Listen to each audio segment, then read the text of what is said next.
કોઈ ભૂલથી ત્યાં સિક્કો ખિસ્સામાંથી પોતાની શ્રદ્ધા પ્રમાણે નાખે, પણ એ ન નાખવો એવું કહેવા માટે પગાર આપીને માણસોને રાખે એવી જગ્યાની સામે બોલતા પહેલા અરીસામાં જોવું જોઈએ।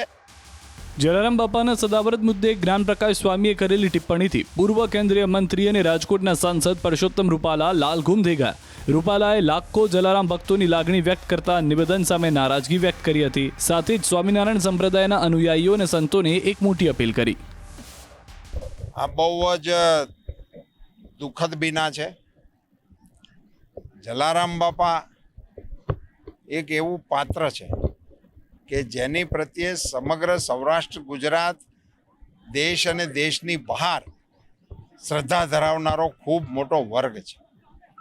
બીજું, જલારામ બાપા એ આપણા શ્રદ્ધા અને સેવાનું કેન્દ્ર છે, જે કેન્દ્રમાં હરિહરનો હાથ 3 ટાઈમ નગારે દાંડી મારીને કરવામાં આવે એવા શ્રદ્ધાના કેન્દ્રોની ઉપર બીજું આજે વિશ્વમાં કદાચ ક્યાંય હશે તો મને ખબર નથી, પણ જ્યાં પૈસો ન સ્વીકારવાનું કહેતા હોય, જે અત્યંત દુર્લભ કહેવાય આ સમયની અંદર, જ્યાં માણસોને ઊભા રાખ્યા છે। હું હમણાં દર્શને ગયો હતો તો કોઈ ભૂલથી ત્યાં સિક્કો ખિસ્સામાંથી પોતાની શ્રદ્ધા પ્રમાણે નાખે, પણ એ ન નાખવો એવું કહેવા માટે પગાર આપીને માણસોને રાખે એવી જગ્યાની સામે બોલતા પહેલા અરીસામાં જોવું જોઈએ।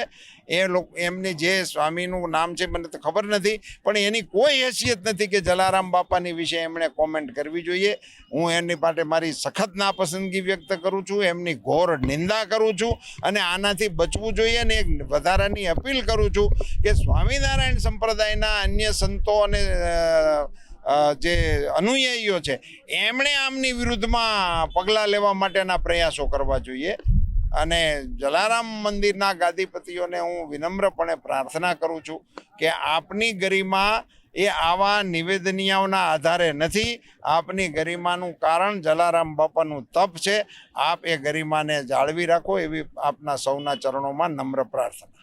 જલાપ અગત્ય સ્વામીની પાસે આશીર્વાદ માંગ્યા કે સ્વામી, મારો એકમાત્ર લક્ષ્ય કે ઈચ્છા છે કે અહીંયા કાયમને માટે સદાવ્રત ચાલે અને જે કોઈ આવે એ બધાને અહીંયા પ્રસાદ મળે, ભોજન મળે એવી મારી ઈચ્છા અને એવો મારો સંકલ્પ છે।